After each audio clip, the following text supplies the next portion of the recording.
এবার দেখো পাউলিং এর মতে এই যে ডেল এবি এর মৌল দুটো তড়িৎ সাথে সমানুপাতিক, ঠিক আছে। ডেল এবির যে মানটা, সেই ডেল এবি এর মান মৌল দুটো তড়িৎ ঋণাত্মকতার যে পার্থক্য এদের সাথে সম্পর্কিত, ঠিক আছে। মানে বলছে যে ডেল যে এবি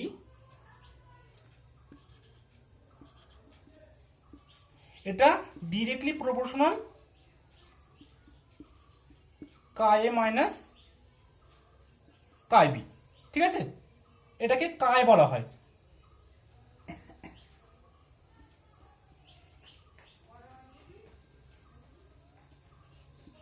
ঠিক আছে, কায় এ মাইনাস কায় বি এর সাথে ডিরেক্টলি প্রপোর্শনাল। তাহলে আমরা কি দেখবো, আমরা এটা লিখতে পারি কায় এ মাইনাস কায় বি, এটার প্রপোর্শনাল চিহ্নটা গেলে আমরা একটা কনস্ট্যান্ট নিই ডেল এবি। এবার ডেল এবির মানটা আমরা তো সবাই জানি, কে ইন্টু ডেল এ বি। এবার ডেল এবির মানটা ওখানে তোমরা বসাবে, ঠিক আছে। ডেল এবির মানটা দেখো, এই যে আমি একটু উপরের গুলো মুছে দিচ্ছি। দেখো ডেল এবির মানটা কি বসাবো, তাহলে chi A minus chi B equal to K into del এবির মানটা কিন্তু এই যে, ঠিক আছে, E A B minus E A dot E BB, ঠিক আছে।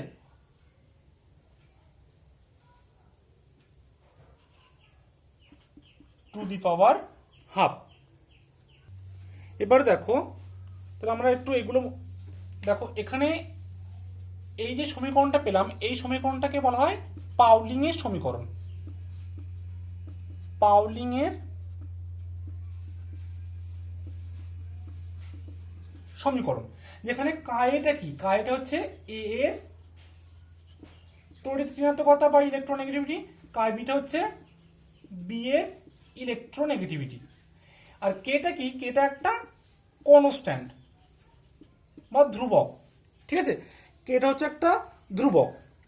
এই কে মানটা এনার্জি কোন এককে প্রকাশ করে তার উপরে ডিপেন্ড করে, ঠিক আছে। যদি এনার্জি, এই ইটা কি, ইটা হচ্ছে এনার্জি বা যেটা শক্তি আমরা যাই বলি, এ বি বন্ধনের শক্তিটাকে ই এ বি দ্বারা প্রকাশ করা হয়। এটা হচ্ছে এ বন্ধনের শক্তি, ঠিক আছে। এটা হচ্ছে কি এ বন্ধনের শক্তি। এটা কি, এটা হচ্ছে এ বি বন্ধনের শক্তি। এবার এই এ বি বন্ধনের শক্তি, এ বন্ধনের শক্তি কোন এককে দেওয়া আছে তার উপর ডিপেন্ড করে কে এর মানটা বসানো হয়। আমি একটু এটা মুছে দিচ্ছি নিচেরটা, ঠিক আছে। দেখো যদি এই শক্তির মানটা বা যদি এনার্জিটা, সাপোজ ধরো আমরা কিলো ক্যালোরি এককে নিই, ঠিক আছে, কিলো ক্যালোরি পার মোল এই ইউনিট যদি থাকে, মানে পরীক্ষায় যদি দেওয়া থাকে, তাহলে সেখানে আমরা কে এর মানটা কত নেব, সেক্ষেত্রে আমরা কে ইজিক্যাল টু নেব 0.208, ঠিক আছে। এটা আমরা কে এর জায়গায় বসাবো। যদি ইউনিটটা কিলো জুল পার মোল এই এককে থাকে, তখন কে এর মানটা নেব 0.1017 বা এটাকে 0.102, যে কোনো একটা মান বসাতে পারো, ঠিক আছে। 1017টাকে 102 হিসেবে লেখা যেতে পারে। যখন আমরা কিলো ক্যালোরি, তখন কে এর ইউনিটটা, কে এর মানটা হবে 0.208। যখন কিলো জুল পার মোলে থাকবে তখন আমরা 0.1017 বসাবো, ঠিক আছে। আমাকে দেখতে হবে পরীক্ষায় যখন দেবে তখন এই যে এনার্জি টার্মগুলো দেবে সেগুলো কোন এককে দিচ্ছে, ঠিক আছে, সেই অনুযায়ী আমরা কে এর মানটা বসাবো। এটা ছিল আমাদের পাউলিং এর স্কেল, এবং এটাই বেশি ইম্পর্টেন্ট তড়িৎ ঋণাত্মকতার ক্ষেত্রে। এবার আমরা আসবো মুলিকেনের স্কেল, ঠিক আছে। এটা নিশ্চয়ই বোঝা গেছে। এটা আমরা মুছে দিচ্ছি। এবার কি বললাম, তাহলে chi A minus chi B equal to K into del A B. কি ছিল এখানে, অ্যাকচুয়ালি এখানে ছিল chi A minus chi B, এটা ডিরেক্টলি প্রপোর্শনাল ছিল del A B to the power half. ঠিক আছে, তাহলে chi A minus chi B is equal to K into del A B to the power half. এবার সেখানে কেটা কে রেখেছি আর del এ বির যে মানটা বেরিয়েছিল সেই মানটা বসিয়ে দিয়ে হাফ করে দিয়েছি। এবার জাস্ট এখানে যে ভ্যালুগুলো কোশ্চেনে বলে দেওয়া থাকবে জাস্ট আমরা পুট করবে। যদি আমাদেরকে কাই এ মাইনাস কাই বিটা বার করতে পারে বা ই এ বি বার করতে পারে, তাহলে এই দুটো বলে দিল, এটা বার করতে বলো, আর প্রত্যেকটা মান বলে দিল। মানে যে কোনো একটা ডাটা তোমাকে বার করতে হবে, অন্য ডাটাগুলোর মান ওখানে বলে দেওয়া থাকবে। ঠিক আছে, এরকমভাবে কোশ্চেনগুলো হয়। তাহলে এটা নিশ্চয় বোঝা গেল। এবার আমরা করবো তড়িৎ-ঋণাত্মকতার মুলিকেন স্কেল। ঠিক আছে, এটাও ইম্পর্টেন্ট মুলিকেন স্কেলটা, কিন্তু পাউলিং স্কেলটা বেশি ইম্পর্টেন্ট। ঠিক আছে, মুলিকেন স্কেলে কি বলা হয়েছে দেখো। আচ্ছা, তার আগে পাউলিং স্কেল অনুযায়ী কিছু মান আমি তোমাদেরকে বলে দিই। ঠিক আছে, পাউলিং স্কেল অনুযায়ী কোনো একটা মৌলের মান কত হবে ইলেকট্রনেগেটিভ সেটা একবার আলোচনা করি। দেখো, পাউলিং স্কেল অনুযায়ী মৌলগুলো তড়িৎ-ঋণাত্মকতা কত হবে সেগুলো আমরা একটু লিখি। দেখো, আমি কি বলেছিলাম যে কোনো একটা মৌলের তড়িৎ-ঋণাত্মকতা একটা অন্য মৌলের সাপেক্ষে বিচার করা হয় বা বার করা হয়। ঠিক আছে, কারণ তড়িৎ-ঋণাত্মকতাটা বলেছি রিলেটিভ প্রপার্টি। ইলেকট্রোনেগেটিভিটিটা কি? একটা রিলেটিভ প্রপার্টি। রিলেটিভ প্রপার্টি এটা কিন্তু আমি অনেক আগে বলেছিলাম, কারণ সেখানে বলেছিলাম যে এই রিলেটিভ প্রপার্টি হওয়ার জন্য ইলেকট্রোনেগেটিভিটি হচ্ছে ইউনিটলেস হয়, তাই তো? এই জন্য তো বলেছিলাম ইউনিটলেস বা এককহীন, তাই তো? এটা হচ্ছে এককবিহীন। এবারে দেখো পাউলিং কি করেছিল, পাউলিং হাইড্রোজেনের ইলেকট্রোনেগেটিভিটিটাকে 2.1 মানে এটাকে স্ট্যান্ডার্ড ধরে নিয়েছিল, নিয়ে অন্যান্য মৌলগুলো তড়িৎ-ঋণাত্মকতা বার করেছিল। তার মধ্যে কিছু তোমরা মনে রাখবে, মনে রাখাটা খুবই সহজ। দেখো, ধরো এটা পিরিয়ড 1, পিরিয়ড 1-এর দুটো মৌল আছে হাইড্রোজেন আর হিলিয়াম। এবার হিলিয়াম দেখো, হিলিয়াম তো কি 18 গ্রুপে, মানে কি এটা নিষ্ক্রিয় গ্যাস, এর ইলেকট্রনের টান কোনো মানে ইলেকট্রনের প্রতি কোনো টান নেই, তাই জন্য এর ইলেকট্রোনেগেটিভিটি আমরা বার করবো না। ঠিক আছে, নিষ্ক্রিয় গ্যাসের ইলেকট্রোনেগেটিভিটি বার করবো না। আমরা কি জানি, যত যাব গ্রুপ 17 যে fluorine chlorine bromine iodine halogen মৌলের যে গ্রুপটা আছে সেখানে সব থেকে তড়িৎ-ঋণাত্মকতা বেশি হয়। ঠিক আছে, এবার এখানে পিরিয়ড 1-এ শুধু হাইড্রোজেনটাকে 2.1 ফিক্স ধরে নিয়েছি। তারপরে এর সাপেক্ষে অন্য মৌলগুলোর ইলেকট্রোনেগেটিভিটি বার করা হয়েছে। পিরিয়ড 2-তে কারা কারা আছে দেখো, lithium, beryllium, boron, carbon, nitrogen, oxygen, fluorine. নিয়নটা নেব না, কারণ ওটা আবার সেই নিষ্ক্রিয় গ্যাসের মৌল, ওখানে 0 হয়ে যাবে। ঠিক আছে, এবার দেখো ফ্লোরিনটাকে আমরা 4 ধরতে পারি, বা এই যে লিথিয়াম আছে এটাকে 1 ধরতে পারি। যে কোনো একটাকে মনে রাখবো। এখান থেকে যদি আমরা এদিকে যাই তাহলে 0.5 করে বাড়াবো, আর এখান থেকে যদি এদিকে যাই 0.5 করে কমাবো। ধরো এর 1 তো, তাহলে বেরিলিয়ামের কত হবে 1.5। এখানে আবার 0.5 আবার এখানে যোগ করবো, যোগ করলে কত হবে 2.0। এর সাথে আবার 0.5 যোগ করতে হবে 2.5, 2.5 সাথে আবার যোগ করবো তাহলে 3.0, আবার যখন অক্সিজেন 3.5, আর 0.5 যোগ করলে 4। ঠিক আছে, মানে হাইড্রোজেনটাকে 2.1 এটা স্ট্যান্ডার্ড পাউলিং ধরেছিল। ঠিক আছে, কারণ ওখান থেকে কি করেছিল দেখো, ওই যে ইএবি বা ইএএ বা ই যে বিবি ছিল, এগুলো কিন্তু তোমার পরীক্ষার সাহায্যে নির্ণয় করা যায়। ঠিক আছে, এগুলো পরীক্ষার সাহায্যে নির্ণয় করা যায় এই মানগুলো। ঠিক আছে, পরীক্ষার সাহায্যে নির্ণয় করে পাউলিং কি করেছিল, ওই ডেল এ বি এর মান নির্ণয় করেছিল, এবং সেখান থেকে এ আর বির মধ্যে যদি একটা মৌলের আমরা ইলেকট্রোনেগেটিভিটি জানে যাই, তাহলে অপর মৌলের ইলেকট্রোনেগেটিভিটি কিন্তু আমরা ওখান থেকে নির্ণয় করতে পারবো। এবং সেইভাবেই কিন্তু পাউলিং এই মানগুলো বার করেছিল। সেখানে হাইড্রোজেনটাকে 2.1 ও একটা স্ট্যান্ডার্ড মান ধরে নিয়েছিল, ধরার পরে এই মৌলগুলোর ইলেকট্রনটি বার করেছিল। এবার পিরিয়ড 3 যদি আমরা দেখি, পিরিয়ড 3-তে কারা আছে, পিরিয়ড 3-তে হচ্ছে sodium, magnesium, aluminium, silicon, phosphorus, ঠিক আছে, সালফার, ক্লোরিন। এখানে দেখো সোডিয়ামটাকে আমরা একটু জেনে রাখবো 0.9। এবার সোডিয়াম থেকে পুরো ফসফরাস পর্যন্ত প্রত্যেকটা আমরা 0.3 করে অ্যাড করব। ঠিক আছে, তাহলে দেখো, আর যে সালফার আর ক্লোরিন এখানে একবার 0.4, এখানে 0.5 যোগ করবো। ঠিক আছে, তাহলে দেখো 0.9 এর সাথে যদি আমরা 0.3 যোগ করি তাহলে এখানে কত হবে 1.2। 1.2 সাথে আবার 0.3 যোগ করবো তাহলে হবে 1.5, আবার 0.3 যোগ করবো তাহলে হবে 1.8, আবার 0.3 যোগ করবো তাহলে হবে 2.1।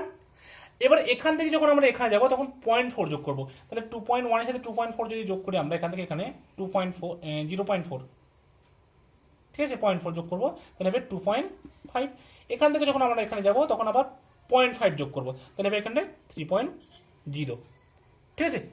এবার ক্লোরিনের, এবার আমরা জাস্ট এই পিরিয়ড 1, পিরিয়ড 2, পিরিয়ড 3 এগুলো একটু জেনে রাখবো, আর সাথে গ্রুপ 17 এর সমস্ত মৌলগুলো, ঠিক আছে। গ্রুপ 17 আর কে কে আছে দেখো, আর আছে তোমার ক্লোরিনে পরে আছে ব্রোমিন, আর আছে আয়োডিন, ঠিক আছে। এগুলো একটু জানবো। ব্রোমিন দেখো ফ্লোরিন থেকে যখন ক্লোরিনে আসবে তখন কত কমছে দেখো, 3 হচ্ছে 4 থেকে 3 মানে -1, কারণ দেখো ফ্লোরিনের থেকে ক্লোরিনের সাইজটা অনেকটাই বড়, ঠিক আছে। যার ফলে কি হবে, ক্লোরিনের যেহেতু ডি অরবিটাল আছে মানে অনেকটা বড় হয়ে যাচ্ছে, সেই জন্য এখান থেকে -1 কমবে। কিন্তু যখন আমরা ক্লোরিন থেকে ব্রোমিন বা ব্রোমিন থেকে আয়োডিনে যাব তখন এখানে অনেকটা কম করে কমবে, যেমন এখানে কমবে হচ্ছে 0.2 আর এখানে কমবে -0.3, ঠিক আছে। তাহলে এই যে 3 ছিল, 3 থেকে 0.2 কমে যায়, তাহলে এর হবে 2.8, আর 2.8 থেকে যদি 0.3 কমে যায় এর হবে 2.5, ঠিক আছে। এবার তোমরা যতটা মনে রাখতে পারবে ততটা মনে রাখবে, ঠিক আছে।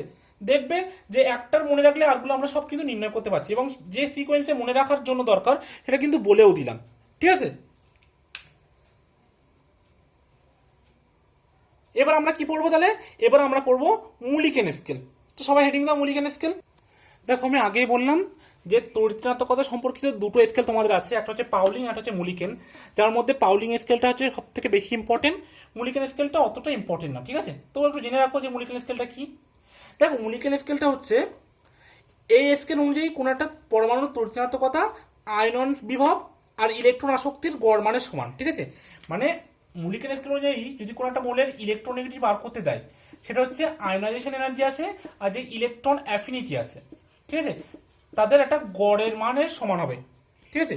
যেখানে আইটা কি, আইটা হচ্ছে ইলেকট্রন আসক্তি, হচ্ছে তোমার আয়রন বিভব, ইলেকট্রন আসক্তি, ঠিক আছে। এবং এখানে যখন আমরা ইলেকট্রোনেগেটিভিটিটা বার করব তখন আমরা এই যে দুটো মান বসাবো এদের প্রত্যেকটার ইউনিট হবে ইলেকট্রন ভোল্ট পার অ্যাটম, অবশ্যই এটা খেয়াল রাখবে, ঠিক আছে। এই আয়নাইজেশন এনার্জি এবং ইলেকট্রন অ্যাফিনিটি যখন আমরা বসাবো, আয়নন বিভব এবং ইলেকট্রন আসক্তি, তখন এদের দুটোর ইউনিট, ঠিক আছে, অবশ্যই আমরা ইলেকট্রন ভোল্ট অ্যাটমে, মানে অন্য কোনো এককে থাকলেও কিন্তু সেটা আমরা চেঞ্জ করে নেবো, হয়তো কিলোজুল পার মোলে আছে, ঠিক আছে। কিন্তু মুলিকেন যেটা বলেছে যে কিলোজুল পার মোল থাকলেও আমরা এটা ইলেকট্রন ভোল্ট পার অ্যাটমে কনভার্ট করব, ঠিক আছে। এটা কিন্তু মনে রাখবে, এবং অ্যাকচুয়ালি তোমাদের কিলোজুল পার মোলে থাকে না, ইলেকট্রন ভোল্ট পার অ্যাটমেই দিয়ে দেয়, ঠিক আছে। এটা একটু খেয়াল রাখবে।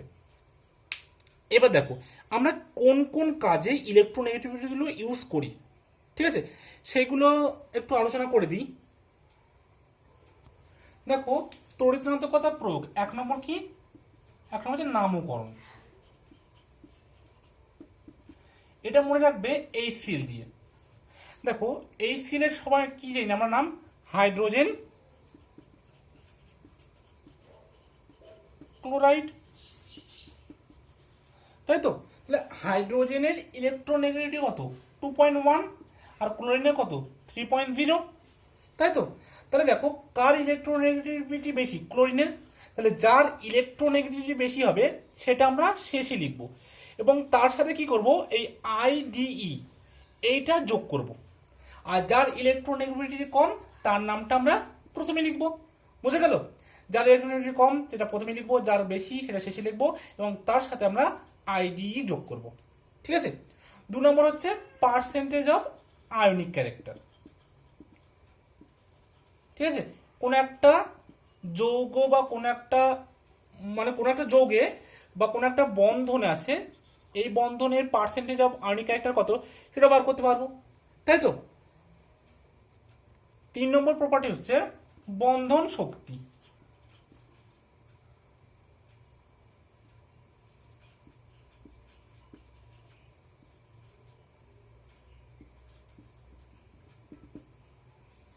দেখো ইলেকট্রোনেগেটিভিটির ডিফারেন্স যত বেশি হবে এই এ আর বি এর মধ্যে, তার বন্ধন শক্তি তত বেশি হবে, মানে বন্ধন শক্তিটা ইলেকট্রোনেগেটিভিটির সাথে ডিরেক্টলি প্রপোর্শনাল, ঠিক আছে। যেমন এই যে ধরো hydrogen fluoride, hydrogen chloride, hydrogen bromide, hydrogen iodide, ঠিক আছে, এই যেগুলো আছে সাপোজ, তাহলে এদের মধ্যে দেখো হাইড্রোজেনের 2.1 আর ফ্লোরিনের হচ্ছে 4, ক্লোরিনের 3, ব্রোমিনের হচ্ছে 2.8, আয়োডিনের 2.5, তাহলে এদের তো সবাই 2.1, তাহলে দেখো এদের যে ইলেকট্রোনেগেটিভ ডিফারেন্স এই যে হাইড্রোজেন আর ফ্লোরিনের মধ্যে কত, এটা হচ্ছে 1.9, ডিফারেন্সটা দেখো, ডিফারেন্সটা হচ্ছে 1.9, কিন্তু এখানে ডিফারেন্সটা কত 0.9, আর এখানে 0.7, আর এখানে 0.4, তাহলে ইলেকট্রোনেগেটিভ ডিফারেন্স যত বেশি হবে তার বন্ধন শক্তি তত বেশি, মানে এই যে বন্ধনটা বেশি শক্তিশালী, মানে এই বন্ধনটাকে ভাঙা খুব কঠিন বা এটা ইজিলি ভাঙবে না, সেই তুলনায় ইজিলি ভাঙবে কোনটা, যার বন্ধন শক্তিটা কম সেই বন্ডটা ইজিলি ভেঙে যাবে।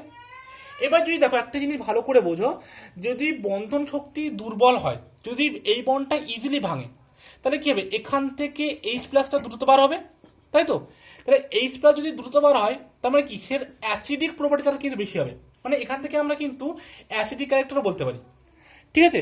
যদি তাহলে দেখো যদি কোনো কিছু একটা অ্যাসিডিক ক্যারেক্টার লিখতে দেয় এইগুলোর মধ্যে, তখন আমরা কি লিখবো, তাহলে ধরো বললাম আম্লিক প্রকৃতি কার বেশি, মানে এই বন্ডটা যদি সহজে ভাঙছে তাহলে অ্যাসিডিক প্রপার্টি কার বেশি হবে, তাহলে এইচ আইটা বেশি অ্যাসিডিক, তারপরে এইচ বিআর মানে সম্পূর্ণ বন্ধন শক্তির উল্টোটা, তারপরে এইচ সিএল, তারপরে এইচ এফ, ঠিক আছে, মানে এটা হচ্ছে সব থেকে বেশি অ্যাসিডিক, ঠিক আছে।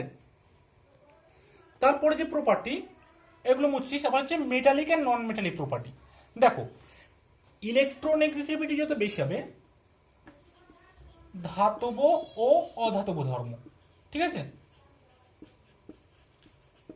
একটাই নিয়ে দেখো যদি কোনো একটা মৌলের ইলেকট্রোনেগেটিভিটি বেশি হয় তার মানে কি সেই ইলেকট্রনটাকে বেশি বেশি করে টানবে নিজের দিকে, তাই তো। এবার ইলেকট্রন কারা টানে, যারা অধাতু, ধাতুদের প্রপার্টি কি, ধাতু যারা তারা কি হয়, তারা ইলেকট্রনটা কিন্তু লুজ করে, ঠিক আছে, ধাতুরা সবসময় ইলেকট্রন লুজ করে, তারা তো ধাতু, কিন্তু যারা ইলেকট্রোনেগেটিভিটি যারা বেশি তার মানে কি তারা ইলেকট্রনটাকে টানছে বেশি, আর ইলেকট্রনকে যত বেশি করে টানবে, ইলেকট্রন টানবে বেশি, এবার ইলেকট্রন যত বেশি টানবে তাদের তত কি অধাতব ধর্ম বেশি হবে, ঠিক আছে, বা তারা তত অধাতু বেশি হবে, বা এটাকে অধাতব ধর্ম হিসেবে লেখো, অধাতব ধর্ম বেশি হবে। আর যারা ধাতু তারা ইলেকট্রনটাকে লুজ করে, তার মানে কি যাদের ইলেকট্রোনেগেটিভিটিটা কম তারা কি তারা তাদের মধ্যে ইলেকট্রন লুজ করার প্রবণতা বেশি, এবং এরা হচ্ছে ধাতব ধর্ম বেশি এদের মধ্যে, বুঝে গেল।